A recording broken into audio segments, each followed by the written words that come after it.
Mari belajar dari Italia. Apa yang sebenarnya terjadi di Italia? Apa yang bisa kita jadikan contoh agar tidak terjadi di Indonesia? Kreatif konten ini berasal dari artikel warga Italia, dipersingkat dan dilengkapi data agar lebih mudah dipahami. Tahap 1. Kasus pertama diumumkan. Itu cuma flu. Apa pentingnya pakai masker? Orang-orang ini cuma lebay. Saya kan sehat, gak bakal ketularan. Gak usah panik lah.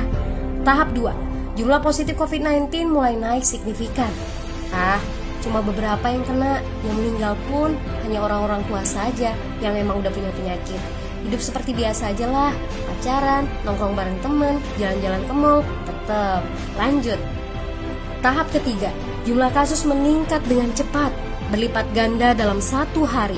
Tingkat kematian pun bertambah. 7 Maret, lebih dari 5.000 kasus positif COVID-19. Zona merah diberlakukan di Italia. Wilayah yang dikarantina hampir 25% dari luas Italia. Sekolah dan universitas tutup, tapi tempat kerja, bar, dan restoran masih buka. Sementara itu, 75% wilayah lain masih menganggap enteng COVID-19. Anjuran mencuci tangan ada di mana-mana, tapi sekadar anjuran dan tak banyak yang melakukan. Tahap 4. Jumlah kasus meningkat pesat. Sekolah dan universitas ditutup selama sebulan. Darurat nasional pun diberlakukan. Rumah sakit menambah kapasitas, seluruh kamar dibersihkan untuk memberi ruang bagi pasien COVID-19. Tapi tak ada cukup dokter dan perawat. Ada terlalu banyak kasus pneumonia, terlalu banyak pasien perlu ICU, tapi ruangannya sudah habis, ventilator habis.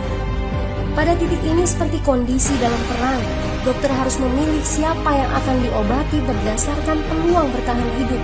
Itu berarti pasien lanjut usia dan punya penyakit bawaan seperti hipertensi, diabetes, stroke tidak masuk prioritas karena tidak ada lagi ruang. Sistem layanan kesehatan seketika runtuh. Tahap 5. 9 Maret mencapai lebih dari 9.000 kasus. Seluruh kota Italia lockdown. Orang-orang bisa pergi hanya untuk keperluan darurat dan dalam pengawasan ketat.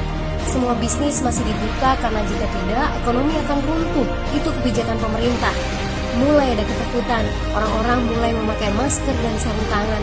Tapi tetap saja, ada anak-anak yang merasa jagoan, masih ingin uji nyali.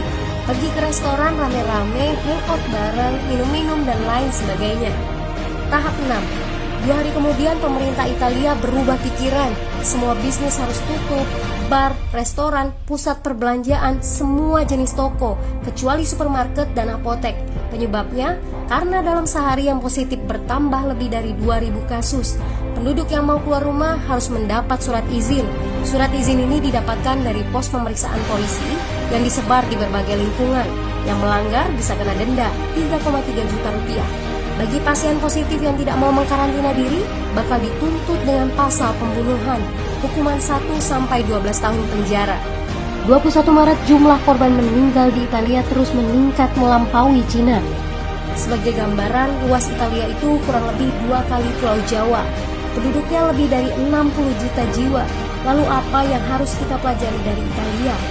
Yuk, mulai dari diri sendiri, mulai dari di rumah aja. Jaga kebersihan lalu isolasi diri dan keluarga. Tidak keluar rumah kecuali sangat penting. Ini saatnya memulai solidaritas. Yang mampu harus mulai membantu yang tidak mampu. Ini adalah bentuk usaha dan doa kita semua. Semoga badai corona ini segera berlalu. Mari memulai kekompakan dengan membagikan informasi ini. Di rumah aja, mari belajar dari Italia.